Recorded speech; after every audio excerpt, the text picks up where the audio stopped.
In the village of Umuegu, silence was gold, but a girl's silence was diamond. From the time her teeth grew in, a girl was told to hold them behind sealed lips. Speak softly if at all. Walk lightly. Nod more than you answered. Smile when corrected. Praise the sun when it rose but never question why it set. A girl's wisdom, they said, was in knowing when to swallow it. But Igioma was not that kind of girl. From the moment she learned to speak, her voice curled around things that weren't meant to be touched. At age 4, she asked the priest why the shrine had no women carved into it. At 6, she asked why the chief's daughter never fetched her own water. At 7, she sat cross-legged in the village square and declared that no one who beat a child should be allowed to bless one. She did not shout. She did not throw tantrums. But her words had weight. They slipped into rooms and cracked doors that had stayed shut for generations. She talks too much, the elders said, shaking their heads. She watches too much, said the priest. She will bring shame, whispered the stepmother, who watched Igioma with tight lips and sharp eyes.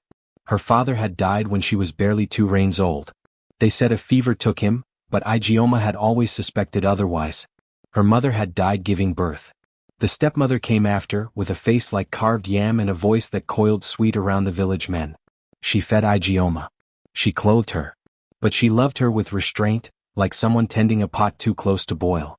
On Igioma's 8th birthday, the stepmother handed her a gift. It was a doll, small, no larger than her palm. Sewn from ash-colored cloth, with thread stitches down its arms and legs. Goat hair for its head. A single red bead sewn into the center of its chest, like a heart or a warning.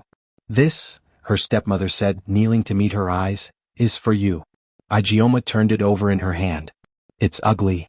Then speak to it, the woman replied. Not us. Igioma blinked. What? You have too many words. Too many questions. You waste our ears and wake the ancestors with your thoughts. Speak to this instead. Pour your talk into it.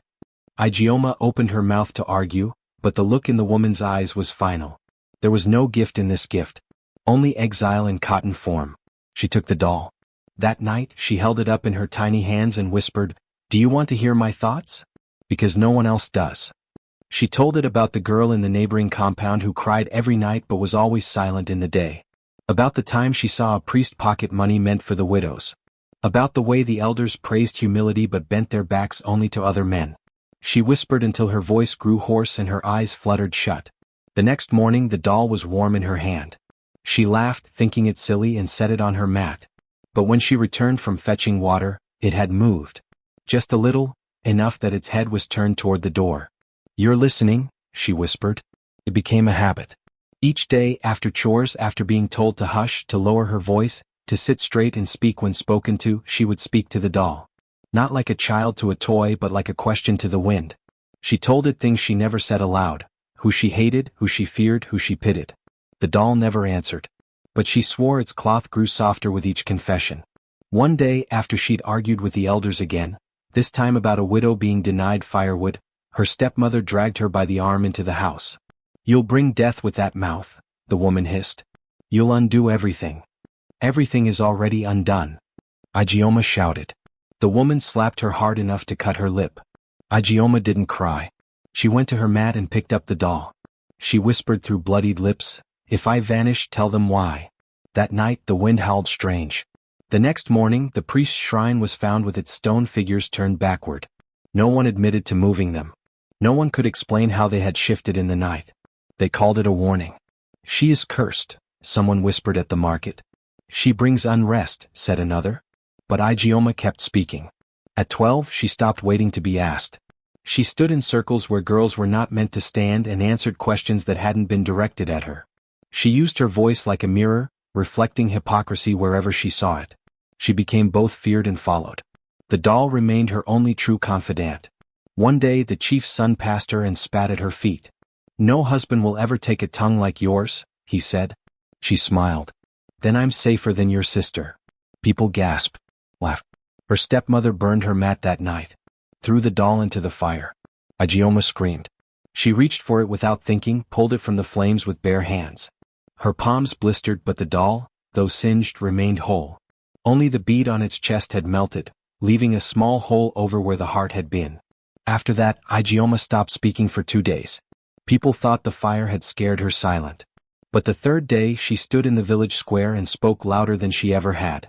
Not cruelly, not angrily, just with the weight of someone who had seen a future no one else dared look at. You ask for peace, she said, but you mean silence. You ask for respect, but what you want is obedience. You say girls should not question, but you fear our questions will pull your lies into the sun. The crowd didn't move. The air didn't stir. She looked them all in the eyes. I am the one you told to whisper, she said, but I am still here. And I still have breath. Her stepmother, standing at the edge of the crowd, said nothing. But later that night she packed her things and left the compound. She never returned. Ijeoma buried the doll beneath the irako tree. Not out of shame, but as a vow. No more secrets, she whispered. And for the first time in the village's long memory, silence did not return. Girls began to speak again. Not all at once. Not loudly. But they spoke. One named her pain. Another questioned the rules. A third sang a song that hadn't been heard in years, because it had been banned for sounding too much like rebellion. And in the shadow of the irako tree, the earth hummed. Because someone, somewhere, had finally listened. The morning it happened, the birds still sang. The light spilled lazily through the small cracks in the hut's mud wall. The mat beneath Ijeoma's back was warm with the memory of dreams she couldn't recall. Everything felt ordinary, until she opened her mouth.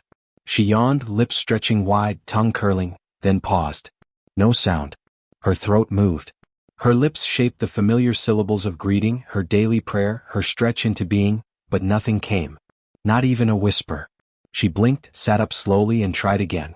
Still silence. Her heart picked up speed. She pressed a hand to her throat.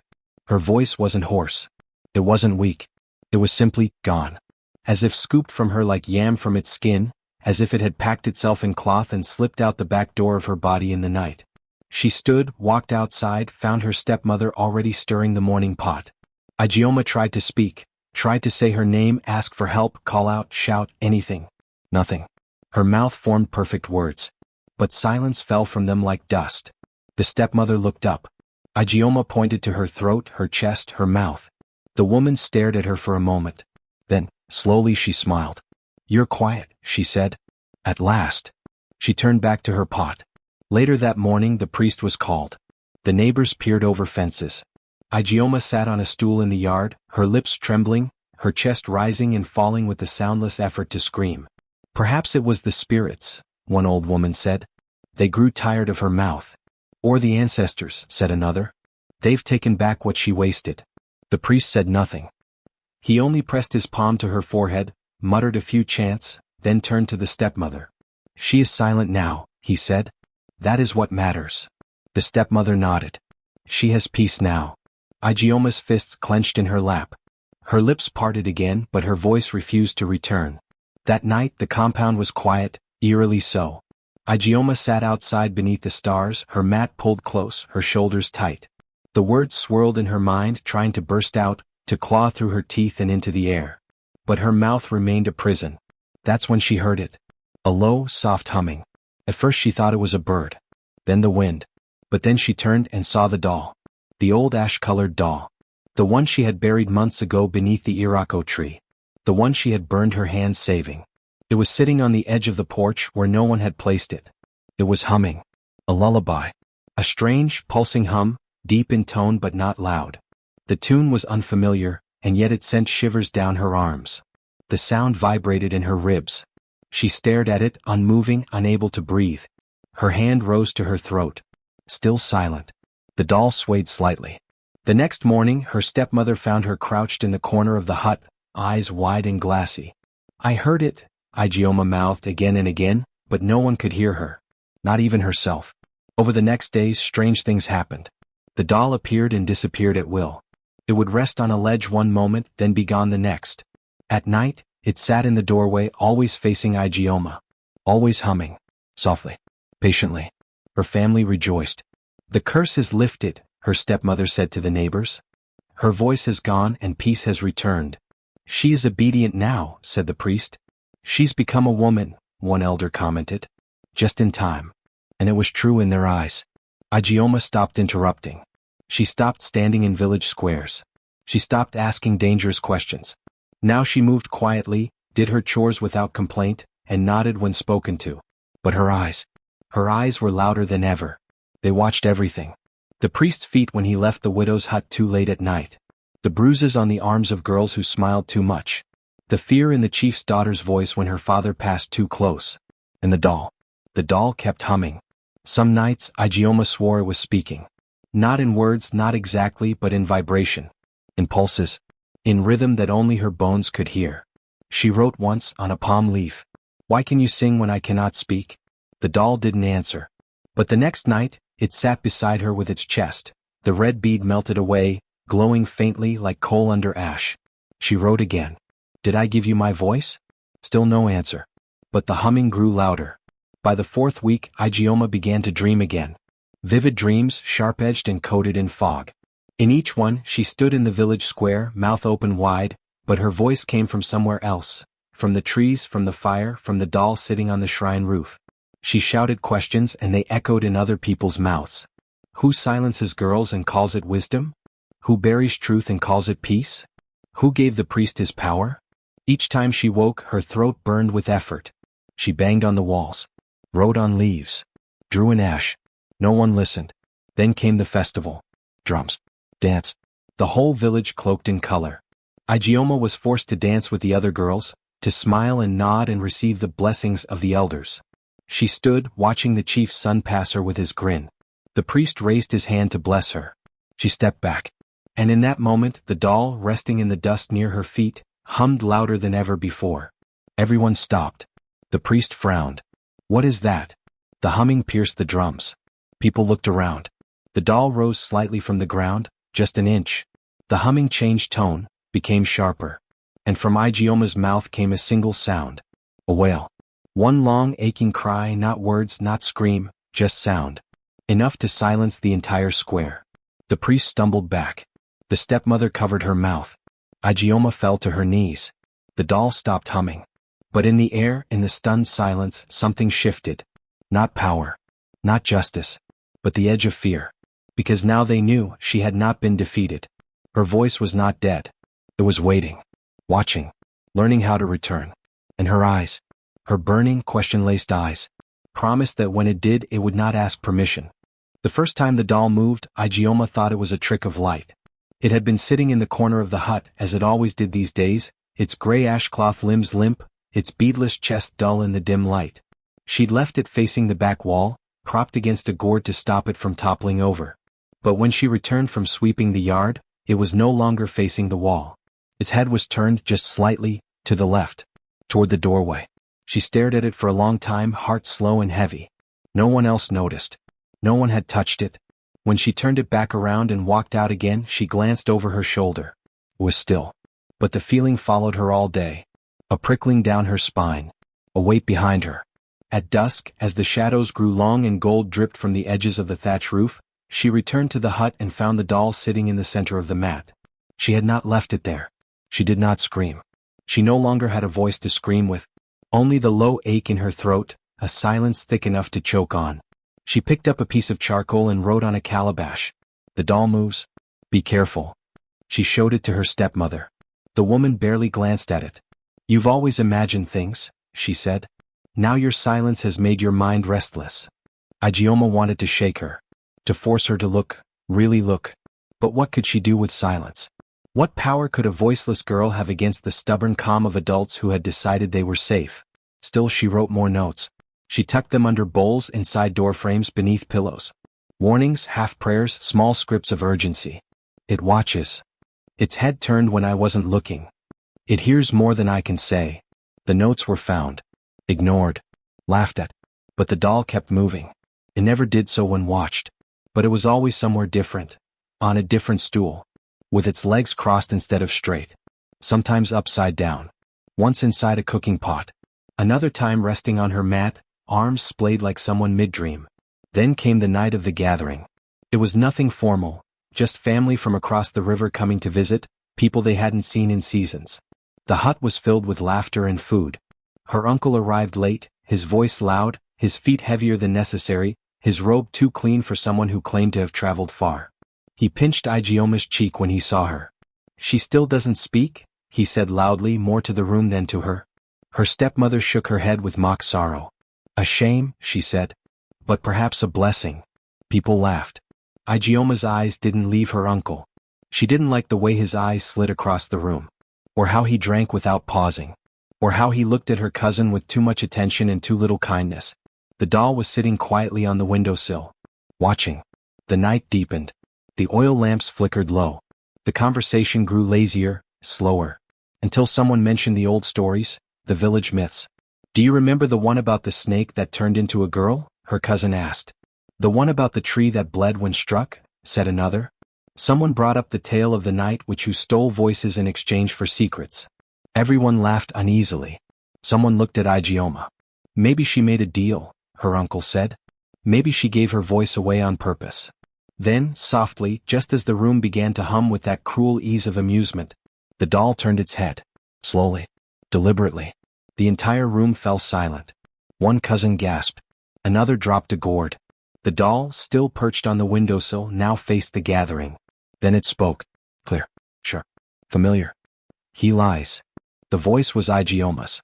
Every syllable, every breath, perfectly hers, though her mouth hadn't moved. A second of stillness followed, as though the air itself didn't know what to do. Then the doll spoke again. "He lies." All eyes turned to the uncle. He had gone pale. Sweat beaded on his brow, though the night was cool. He stood abruptly, knocked over his stool, and muttered something no one caught, then fled. Out the door into the dark. No farewell. No explanation. The doll fell silent. The room erupted. Some cried. Some shouted. Someone called for the priest.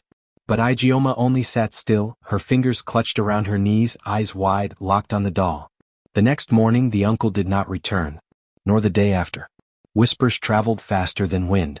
They said he had run into the forest, that he had taken nothing with him, that his compound was found empty. But deeper whispers spread too. Whispers about why the doll had spoken. Some women began murmuring what they had seen once. The look in his eyes. The way he lingered where he should not. One girl, young, barely into womanhood, stood up in the village square and said aloud what no one else dared. "He touched me once. When I was 10. Others gasped. But one by one 2 more girls stepped forward. 3, 4. Each with stories they had buried, shamed into silence. But now there was proof. A voice returned, not from the girl who had lost it but from something else. Something that had been listening. Watching. Waiting. The priest came to the compound. He asked to see the doll. He brought incense, chalk, salt. He said prayers and drew symbols. But the doll remained still. Quiet. Soft. He tried to burn it. The flames curved away. He tried to bury it.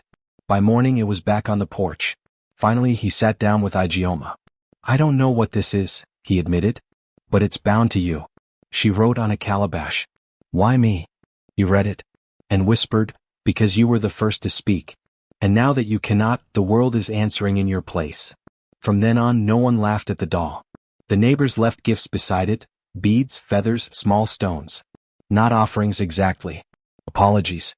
Girls began visiting Igioma in secret. They sat with her, asked her how to find the courage to speak. She could not answer them in voice, but her eyes, her scribbled charcoal notes, her calm were enough. One night her stepmother entered her hut. She stood at the doorway, hands wringing. "I threw it in the fire once," the woman said, voice barely a whisper. "I wanted you silent. I thought your words would ruin us." Igioma didn't respond. The doll sat between them. "I was wrong," the woman said. Then she turned and left. Igioma didn't sleep that night. She sat beside the doll, tracing its stitched arms. She still could not speak. But something in her knew she wasn't silent anymore. Not really. Because now the world had learned to listen without waiting for permission. And sometimes, when a truth was too heavy for flesh to carry, a voice could rise from cloth and ash and say what needed to be said. At first they thought it was a fluke. A spirit borrowing Igioma's voice for one sharp moment, shaming a single guilty man. A strange event. A haunting. Nothing more. But the days that followed proved otherwise. Because the doll began to speak again. It never moved its mouth, it had none. It never shifted its limbs while eyes were watching. But it spoke. And always the voice was Igioma's. Clear. Even. Undeniably hers. The first time after the uncle's shame, it happened at the market. A basket of kola nuts had gone missing the day before. The seller, an old widow named Mama Ngozi, wept loudly, accusing a younger woman of theft. Voices rose. Arguments bloomed. The crowd circled like flies around wounded meat. Just when it seemed a blow might fall, the doll, resting quietly in the crook of Igioma's arm, spoke. She sold the nuts. Then cried about them. Gasps broke through the crowd. Eyes turned to Igioma, then down to the doll. She used the coin to buy her son's school slate, the doll continued. She was tired of being forgotten. Mama Ngozi shrieked, dropped her wrapper of yams and ran. The younger woman burst into tears. But no one struck her. No one cursed. Because now the doll had spoken. The truth had risen. From then on it did not stop. It began to speak daily. Sometimes in public, sometimes in the quiet of dusk when the lanterns were first being lit. The words were not always sharp. Some were sorrowful. Others exposed small deceptions. Stolen palm oil, debts unpaid, husbands hiding second wives across the river. The doll's voice would come unprovoked, its tone soft but heavy with weight, like a child telling a secret too long buried. The healer used river water. He said it was medicine. The offering coins were counted twice. One for the gods.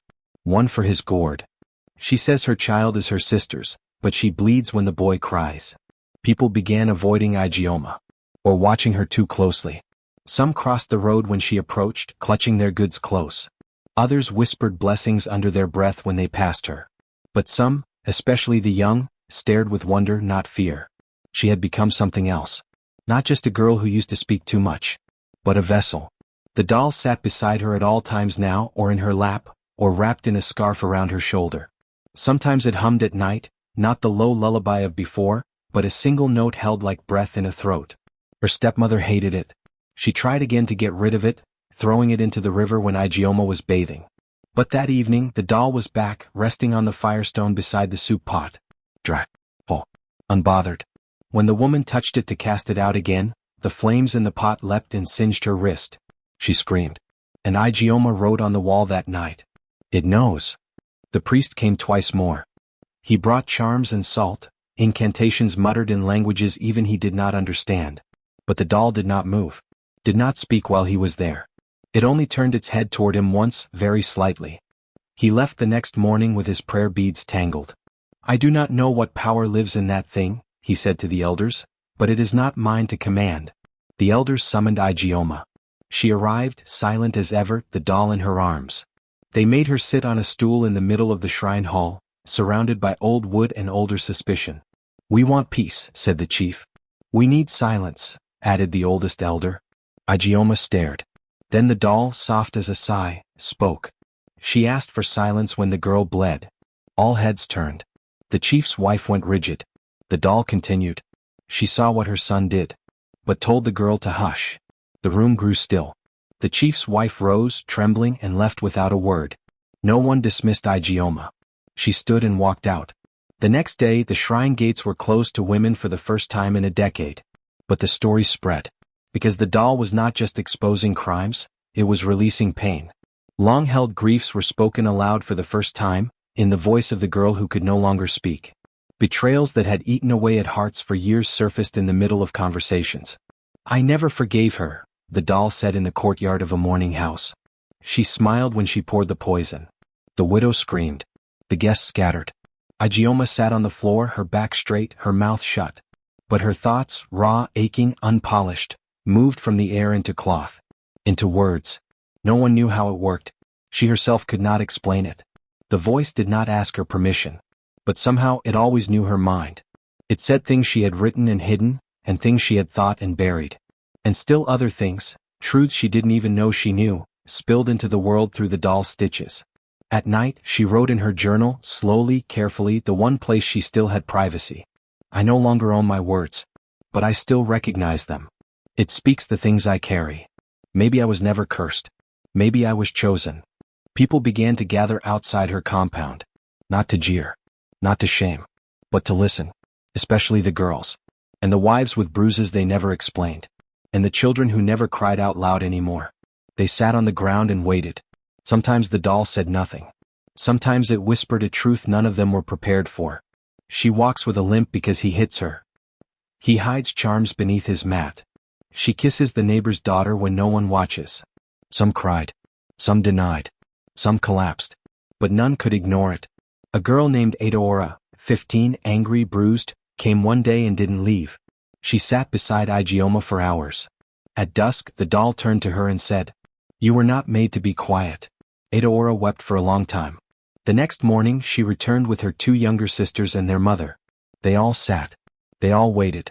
And the doll spoke. More girls came. More boys too. Not all believed. But all listened. A small group began calling themselves the listeners. Not followers. Not a movement. Just a name. They marked their arms with charcoal each morning. Not in reverence. In remembrance. That some voices break through even when buried. The stepmother locked herself in her hut for days. She spoke to no one. When she emerged, she walked straight to the irako tree, dropped to her knees and whispered something no one could hear. Then she returned home and never again tried to touch the doll. The elders called another meeting. This time Igioma was not summoned. She came of her own will. The shrine was surrounded by the listeners. The elders stood behind the priest. "You bring disorder," the chief said. "You stir wounds that have healed," said the eldest woman. Igioma stepped forward. The doll in her arms opened its mouthless face. "She wounds no one," it said. "She only reminds you of what you buried alive." The priest's hands trembled. The chief stepped back. And no one else dared speak. The meeting ended in silence. Igioma left with her back straight. The people made way for her. That night she sat by her mat staring at the doll. For the first time it looked back. Not just a tilt of the head or a turn of cloth, but presence. She placed a hand over its chest, where the red bead once was, where the melted hole now sat. She pressed gently. Warm. Still. Alive in a way no one understood. In a way that needed no explanation. Because even when a voice is stripped, truth finds another way to. The rains had come heavy that week, washing the village clean of dust but not of tension. The doll had spoken 5 times in 4 days. Not in riddles. Not in whispers. Clear accusations, hard truths. One of the elders had wept. Another had fainted. The chief's sister had left the village at dawn, never to return. And still Igioma never spoke. She moved silently, calmly, with her cloth-wrapped doll always close, sometimes in her arms, sometimes tied to her back like a child. The doll had no eyes, no mouth, but when it spoke, it cut deeper than any blade. Her stepmother watched this all unfold with growing dread. It wasn't just the doll anymore. It was the people. They came each evening now, not in crowds but in quiet reverence. They brought palm oil, cola nuts, stories. They sat in the sand and waited. Sometimes they waited hours before the doll spoke. Sometimes it said nothing. But always they left changed. They had stopped calling Igioma cursed. Now they called her, the vessel. Her stepmother called her something else, in private. Witch child. She spat it like venom under her breath when Igioma passed. She refused to eat from the same bowl, to speak her name, to even look her in the eye. She told the neighbors it was all a trick. That the girl had bewitched the doll. That it was dark work, not divine. But no one listened to her anymore. They listened to the doll. The final straw came one evening after sunset, when the doll spoke during a naming ceremony. "They took this name from another," it said. Silence followed. The mother of the newborn screamed and ran, cradling the child. The priest fled soon after, claiming illness. By morning the name had been revoked. The ceremony was undone. The drums fell quiet. And the stepmother, shaking with rage, made her choice. While Igioma fetched water from the stream, the stepmother took the doll. She didn't look at it. She didn't speak. She simply walked to the hearth, stoked the flames high with dried cassava stems and palm fronds, and threw the cloth-bodied doll into the center of the fire. Then she sat, and waited for it to burn. The flames roared at first. A hungry yellow, dancing and curling. Smoke twisted toward the ceiling. Sparks popped in the wood. She leaned closer, expecting to see ash. Charred cloth. Melted thread. Something. Anything. But then the fire dimmed. Not slowly. Abruptly. The bright yellow shrank to orange. Then to ember. Then to nothing. Within moments, the fire that had fed on the fronds just minutes before flickered out completely. The hearth stood still, quiet.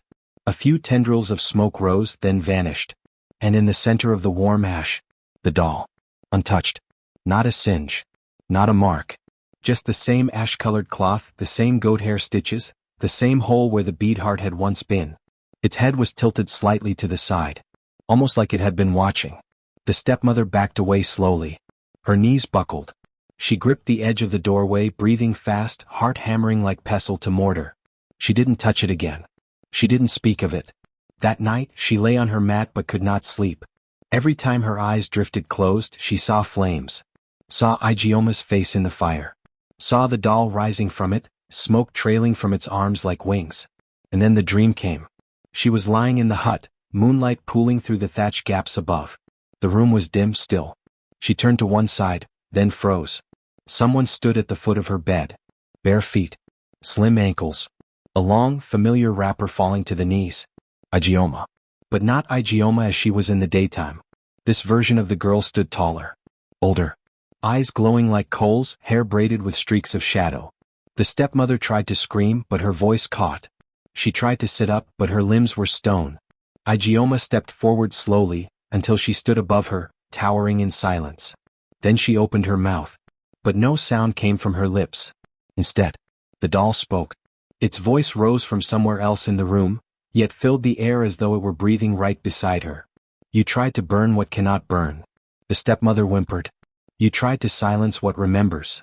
Igioma leaned closer, her glowing eyes inches from the woman's. The doll continued. You called me a curse. But I was a mirror.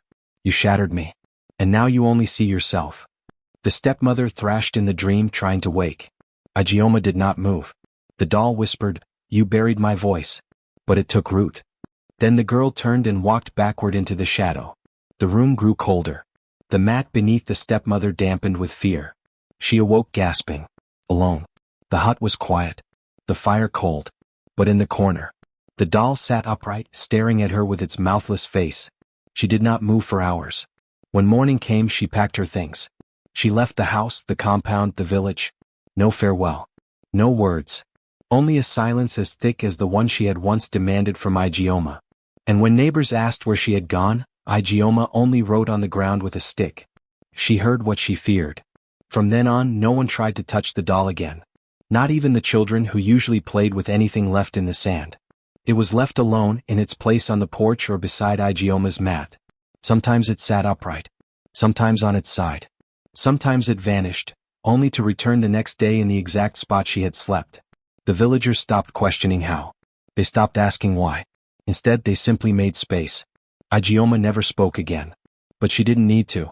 Because when people came, when they sat before her, full of questions, grief, secrets too heavy to carry, sometimes if the air was still enough and the truth close enough to the surface, the doll would tilt its head and speak.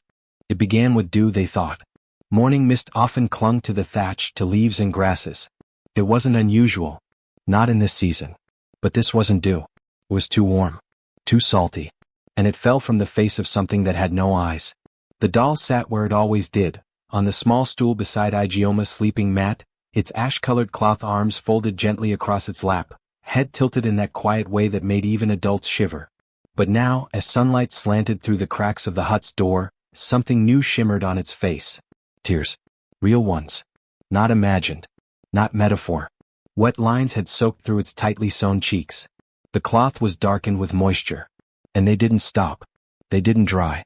They rolled, slow and steady, like a child crying softly into a pillow. Igioma opened her eyes. She didn't move at first. Just watched. The doll hadn't spoken in 4 days. Not a single word, not even a hum. That silence had not comforted her. It had made her ache. She didn't know why. She didn't understand the weight in her chest or why her hands kept trembling when she tried to write. Something had changed. Something had cracked. And now the doll wept. She sat up slowly, legs tucked beneath her, and reached forward. Her fingers brushed the cloth face. Damp. Not warm, not cold. But undeniably real. She pressed her forehead to it, and something inside her, something hard, something she had pressed down for years, began to loosen. She began to remember. Not the betrayals. Not the fire. Not the stonings of words and judgment she'd endured in silence. No, older things. Softer things. Her mother. Not the stepmother who had thrown the doll into the fire and locked food away when Igioma asked questions. But the one who had carried her with songs on her lips and cola nuts in her pouch. Who used to braid her hair by moonlight. Who called her enemy not as a joke but with pride. She saw her again now, so clearly it hurt. Saw her humming, weaving rappers telling her, asterisk, speak if it's true. Never hold your tongue if the truth has a name. Asterisk. But truth had become a curse. And the doll had become her mouth. And now it wept. Igioma cradled it in her arms and curled against the mat. Outside, the village had begun to wake. A child fetching water passed her doorway, then doubled back. She looked inside. Her eyes widened. "Ma," she cried. "The doll is crying." By noon the story had spread. People gathered outside the hut again, but not as they used to. There was no shouting. No name calling. No drawing lines between sacred and cursed. Only quiet. Uneasy quiet. Some crept close enough to see the wet lines.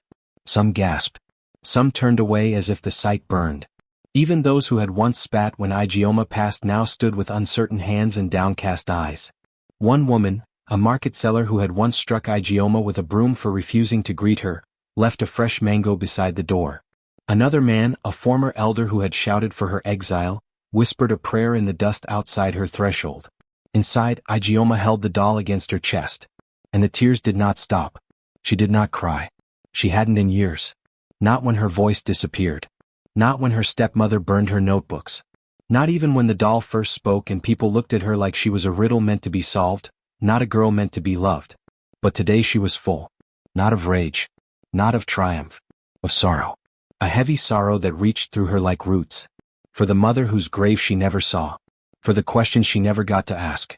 For the people who feared her before they tried to understand her. For herself. For the child she'd been before silence, before the doll. The cloth of the doll's face had soaked halfway down its body now. Still no sound. Still no movement. Only tears. By dusk, the priest who had once fled the village returned. Not as a holy man. As a beggar of sorts. He came barefoot, with no staff, no charms, only a small gourd in his hands. He knelt outside the hut without asking permission to enter. "I was wrong," he said, not to Igioma, not to the doll, but to the dirt. "I thought your voice was too loud. I thought silence meant safety." He placed the gourd on the ground and stood, left without another word. That night, as stars blinked open above the roofs, a strange quiet settled over the village. No drums. No laughter. Not even dogs barked. It was as if the village was holding its breath. And in the dark the doll cried. Igioma did not sleep. She lay beside it, eyes open, arms wrapped tightly around the little body that had held her pain, her fury, her truth. She felt every drop, and with each one she remembered more. The night her voice left her. The ache in her throat. The way her stepmother smiled and said asterisk at last. Asterisk. The way the world adjusted around her like she had never been whole to begin with. No one had asked what it meant to lose words. No one had tried to find them for her. Until the doll. Until the first whisper. Until truth had a voice again. And now that voice was weeping. When the sun rose, the villagers found their feet moving without intention. Toward her hut. Not to hear. Not to demand. Just to witness. Some brought quiet offerings, cloth, yams, beads from a childhood necklace. One man brought a torn page from a book, folded carefully, unreadable now but precious. They laid them down gently. They bowed, not low, not deep, but enough to say, "We are beginning to see." And still no one spoke. Because sometimes sorrow teaches louder than anger. And sometimes a doll crying is louder than any scream. No one heard it at first. It began like breath, soft, too soft to separate from the hum of the night. The wind was still. The trees asleep. Roosters dozed on their perches. The village rested in a hush, the kind that falls after a long stretch of worry. There had been weeping after all. A doll had cried real tears, and not even the oldest elder could explain it away. So they slept with unease folded beneath their mats. And then the whispers began. It was a child who heard the first one. She woke in the dark, not knowing why. Her tiny woven doll, head sewn from cloth, eyes from black thread, lay beside her as it always did. But now it looked wrong. Still unmoved but watching. She reached for it. It spoke. "I know you hate the man who comes at night." The girl screamed. Her mother came running, but the doll was silent again. In another hut, a wooden lion carved by a grandfather long dead began muttering. He stole from the widow's grain jar. Twice. In a clay pot meant to hold oil, a broken rattle whispered. "She drinks alone when they sleep. She cries into the gourds." The sounds multiplied. Quiet, hoarse, dry whispers, too many to count. Some spoke from beneath pillows, others from toy trunks, others from walls where masks hung unused. And all the voices, every last one, were the same. Igioma's. Clear. Full. Unmistakable. One woman woke to her late husband's flute singing without wind. He beat her because she laughed too loud. Another man heard his child's stuffed tortoise hiss. "She saw you that night," she told her doll. "I listened." By the time the cocks crowed, no one had slept. Not one soul. The village had become an echo chamber, a house of voices, and every voice carried truth like a blade. The priest came to the square at dawn, eyes bloodshot, jaw clenched. "This is a plague," he declared. "A curse that spreads through breath and cloth." He held a small carving in his hand, his own prayer idol. It had whispered, "She never loved you. She feared your hands." He smashed it on the ground. The people watched but said nothing, because many of them had heard things they wished they hadn't. Truths that unraveled them. One girl stood trembling outside her hut. "My toy lizard told me my father hides a second family," she said. "It even named the baby." Another boy sobbed beside a broken drum. "It said my uncle killed the goat that vanished, not the spirits." Even the elders were not spared. One of them sat slumped in front of the shrine, head in hands. "It said my son is not my son." The whispers had been relentless, pouring out all night like rain with no sky. And in every whisper, Igioma's voice. Not angry, not mocking, just true. And that made it unbearable. By midday the people turned desperate. They burned the dolls, ripped masks from the walls, shattered wooden carvings passed down generations. But it didn't stop the whispers. A cracked clay doll, thrown into the river, spoke as it sank. "You can't drown what you didn't silence." A gourd smashed under a heel hissed. "She knows you lied when you said it was an accident." Even toys untouched for years began to hum in corners. And when the wind blew, it sometimes spoke a single word. "Remember." The priest gathered the elders beneath the Irako tree. "This is not natural," he said. "This is possession. She has loosed her voice into the village." "She didn't speak," one elder replied. "She doesn't need to," said another. "She's become something else." The priest shook his head. "We must act, before the sun falls." But when they sent for Igioma, no one found her. She had vanished from her mat, from her hut, from the porch where the crying doll once sat. The doll was gone too. Only an imprint in the dust remained, its small figure pressed into the earth like it had rested there for years. Panic bloomed.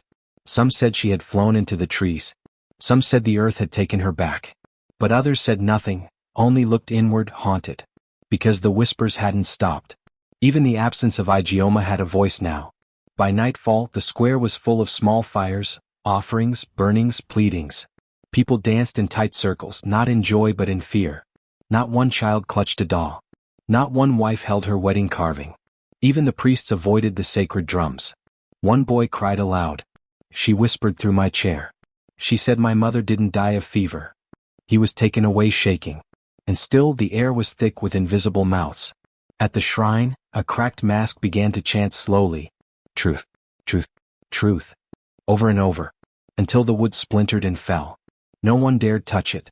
Instead, the villagers gathered before the old council hut, the one with the long scar in the floor. They sat in silence now, not in worship but exhaustion. So much had been spilled. So much truth unasked for, unwanted. And in the midst of it, something broke open inside them. A knowing. A long-silenced grief that had no more places to hide. The whispers died down as the moon reached its highest point. Not because they were done, but because what needed to be said had already been said. The village didn't sleep that night, but neither did it burn. At the edge of the square, a girl stood alone. She held nothing. Not a doll, not a mask, not a carving. But her lips moved. And though no sound came out, everyone heard her. As if their own hearts whispered back. And for the first time it wasn't fear they felt. It was the cost of silence. The sun had barely lifted over the village rooftops when something shifted. It wasn't in the earth or the wind or the trees. It was in the air between people. They were quieter now, not because they feared words but because they were learning to hear them. The wild night of whispering had changed something in them all. They moved slower, tread softer. Children no longer played near trees without asking permission. Wives and husbands looked each other in the eye for just a moment longer before speaking. The old goat that lived near the shrine had stopped bleeding entirely, as if even it understood the weight of what had passed. And in the center of it all, Igioma sat. No longer a girl in hiding. No longer the strange child with a mouth that moved but made no sound. She sat outside her hut, legs folded beneath her, the small stool beside her mat carrying the doll. Its ash-colored face was dry now. No more tears. No more whispers. It hadn't spoken since the night of echoes. And neither had she. Until now. No one noticed the exact moment it happened. A group of children had gathered again. Slowly, cautiously, like animals testing if the wild had truly calmed. They sat across from her, watching her gently rock the doll in her lap. Then she raised her head, looked at them, and said, "Now you know how I felt." The voice was not loud. It didn't need to be. It wasn't shrill or angry or sharp as many had remembered from years ago. It was slow, shaped with care, deepened by silence. One of the boys dropped the reed he'd been chewing. A girl let her breath out like she'd been holding it for days. Words spread like embers on wind. She spoke. She spoke again. But not like before. Her words were different now, not because her tone had changed but because they listened. They truly listened. Before they had only ever reacted. To her questions, her defiance, her sharp mind. They had heard the noise of her thoughts but never the message behind them. Now they leaned in. Hearts open, not out of reverence but recognition. A group of women approached her soon after. Not elders. Not priestesses. Just women. They sat in the dust beside her, saying nothing. One of them placed a warm hand over Igioma's where it held the doll. "We didn't hear you," the woman said quietly. Igioma didn't look away. "I know," she replied. Then silence again. Not cold. Not cruel. Just full. Like the space between two lines in a story. More villagers came as the day unfolded. Some to speak, some to weep, some to simply sit nearby and be seen. The doll didn't move. Didn't hum. Didn't whisper through masks or rattles or carvings. Its purpose had been fulfilled. It had become a vessel for a girl no one listened to. But now they did. So it rested. A few people asked her, cautiously, gently, why she had chosen to speak that morning after so many years. She didn't answer every time. But once she said, "My voice never left. You just gave yours too much space." That was all. And it was enough. The priest who had once called her cursed returned again, this time not with a gourd or offering but with an apology. "I broke what I didn't understand," he said, "and blamed the cracks on you." She looked at him, not with bitterness but tired eyes. "You still pray?" she asked. "Yes," he replied. "Then tell your God that truth is heavier when it's alone." He nodded and left. Some expected the doll to rise again, to speak when Igioma grew tired, to resume its place as her second mouth. But it didn't. It stayed silent. But not forgotten. It remained on its stool, wrapped now in clean cloth, its stitches repaired, its seams tightened by the village seamstress who once feared touching it. The stool sat beside Igioma like a shadow, one that did not haunt but watched. A reminder. A witness. They built a canopy over her hut. Not grand. Not temple-like. Just enough to shield from rain, to mark space. People still brought gifts. But not out of guilt anymore. Out of respect. Fruits, pages of letters, small carvings of their own. One boy brought his old rattle, laid it beside the doll and whispered, "I'm ready to speak for myself now." Igioma nodded. She didn't need to reply. Others began to gather in circles again, this time not to accuse or plead but to tell their truths aloud, before the doll, before her, before each other. A man stood in one circle and admitted to breaking his daughter's trust. A girl stood in another and said her silence had nearly swallowed her whole. They spoke. Not always well. Not always clearly. But they spoke. And Igioma listened. Not to judge. Not to expose. Just to hold what needed holding. One day a stranger entered the village. A traveler from the hills beyond the river. He came with a sack of beads and an eager tongue. He asked where the shrine was. They pointed toward the large hut. He asked where the healer lived. They pointed toward the herb woman's tent. Then he asked where the oracle was.